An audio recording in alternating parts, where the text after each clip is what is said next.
Bismillahirrahmanirrahim. Assalamualaikum warahmatullahi wabarakatuh. Selamat pagi, siang, dan sore. Salam sejahtera buat kita semua. Bertemu kembali dengan saya, Umi Fadilah, guru SMKN 2 Depok, Jawa Barat. Kali ini saya akan sharing terkait dengan permasalahan pembelajaran, terutama pembelajaran di bahasa Inggris. Kali ini saya mengambil tema pemecahan masalah pemahaman dan penguasaan bahasa Inggris pada siswa kelas 11 SMKN 2 Depok. Kebetulan di SMK Negeri 2 Depok saya mengajar di tingkat 11 dan 12, khususnya di jurusan TPTU dan juga tata busana untuk kelas 11-nya, dan kelas 12-nya mengaku kelas 12 juga dan juga kelas busana. Baiklah, dengan permasalahan tersebut, pertama saya berusaha menyampaikan atau menyusun analisis masalah.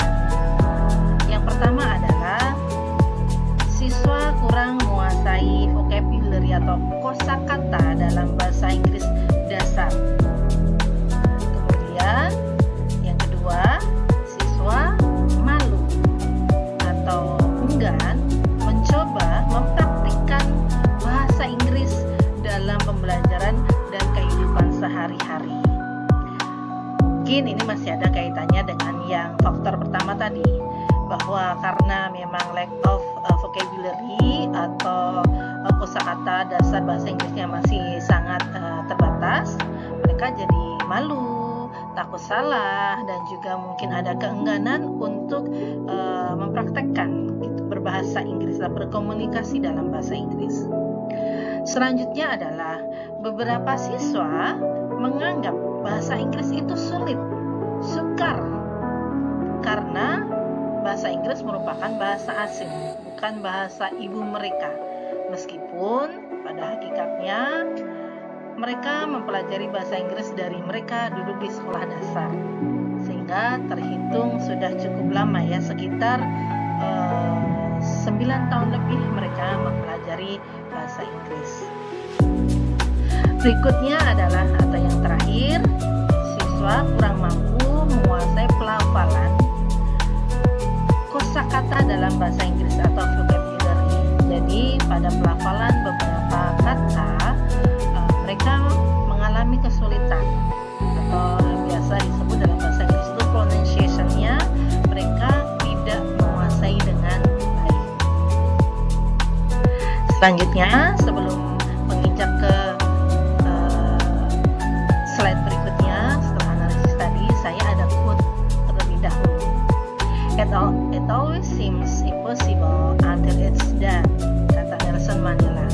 Jadi sesungguhnya kita tidak akan pernah menyangka, tidak akan pernah tahu bagaimana sesuatu itu menjadi mudah gitu ya, akan kecuali kalau kita berusaha dan menyelesaikannya. Kira-kira seperti itu. Jadi setiap permasalahan tentu ada solusinya. Nah, di sini saya mencoba share terkait dengan alternatif solusi untuk memecahkan permasalahan yang tadi sudah saya sebutkan di depan. Yang pertama, vocabulary drill, atau di sini siswa dilatih secara terus-menerus untuk menggunakan kosakata pada kalimat secara kontinu dan tentu terus-menerus. Jadi diberikan drilling gitu ya, vocabulary atau kosakata secara terus-menerus dan juga kontinu, kemudian mempraktikannya, meminta siswa untuk membuat kalimat dengan kosakata baru tersebut. Yang kedua, expressing in English. Di sini siswa diberi motivasi agar berani mengungkapkan sesuatu dalam bahasa Inggris. Jadi siswa biasanya saya dorong untuk mengungkapkan sesuatu, mungkin dimulai dari ketika kita melakukan refleksi gitu. Saya biasanya di akhir pembelajaran menanyakan memberikan tentang perasaan mereka, kemudian apa yang mereka pelajari. Jadi mendorong mereka, memotivasi mereka, memancing mereka untuk mengekspresikan apa yang mereka rasakan dalam bahasa Inggris. Tentu dimulai dengan bahasa-bahasa yang sederhana atau kalimat-kalimat yang sederhana, sehingga akhirnya tanpa sadar mereka telah mendapatkan kosakata baru, kemudian dapat menyusunnya dan lain sebagainya. Selanjutnya yang ketiga, giving more exercises. Jadi di setiap pertemuan dengan KD yang baru, saya berusaha untuk memberikan latihan yang banyak atau secara kontinu kepada siswa dengan beberapa soal yang ada kaitannya dengan KD yang sedang dipelajari. Tentu di sini mereka akan menemukan kosakata baru, bertemu dengan kalimat baru, dan akhirnya mereka berusaha untuk memecahkan soal-soal yang diberikan tersebut. Yang keempat adalah other references.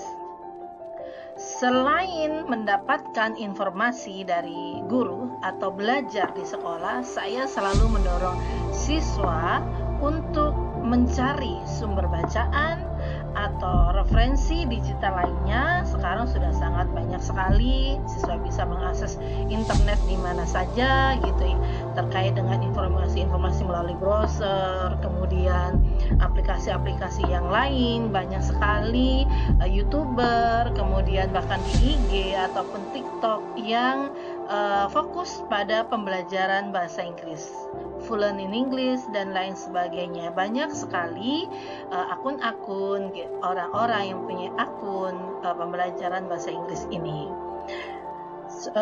Saya melihat peluang atau memanfaatkan kemajuan teknologi saat ini secara maksimal untuk kemajuan para siswa.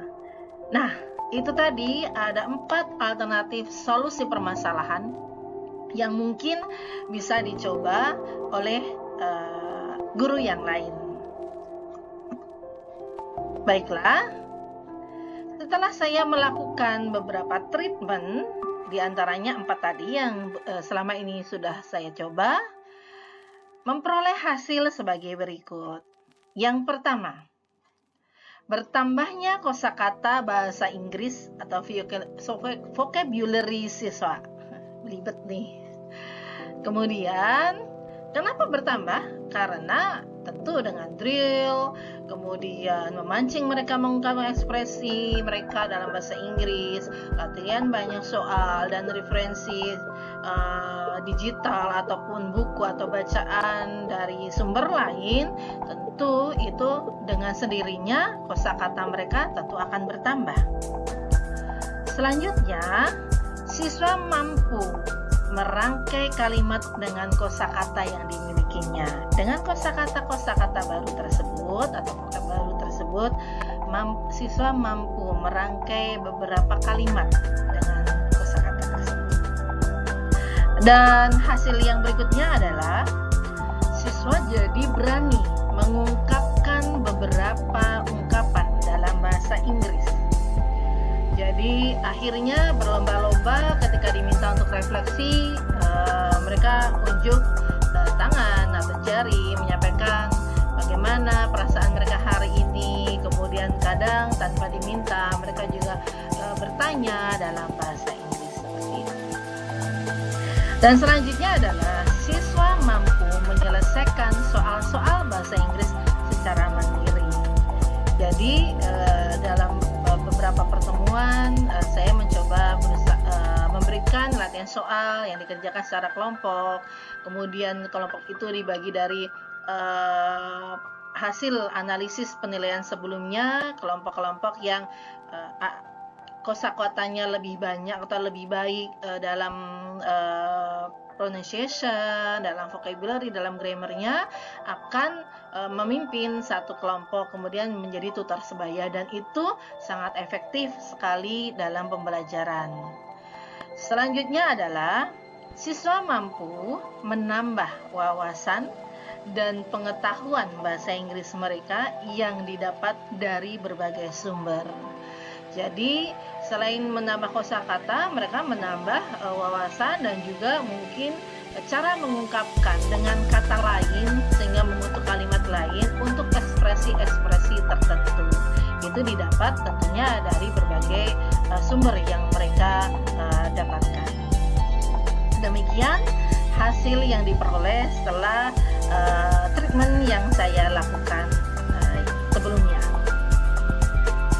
Dan tulisan ini saya mempunyai rujukan seperti link yang ada yang dalam di layar, ya bisa dilihat di layar yang isinya tentang mengatasi permasalahan belajar bahasa Inggris, dan yang berikutnya adalah hambatan pengajaran bahasa Inggris dan bagaimana cara mengatasinya.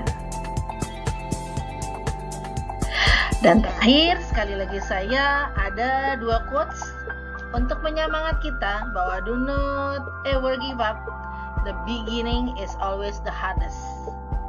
Jadi jangan pernah menyerah. Permulaan itu pasti selalu gitu ya, sangat sulit. Mengawali sesuatu, mengawali hal yang baik, terkadang itu terasa berat dan sangat sulit. Tapi jangan menyerah, selalu berusaha dan terus mencoba. Dan quote yang kedua, if plan A didn't work, the alphabet still has 25 more letters.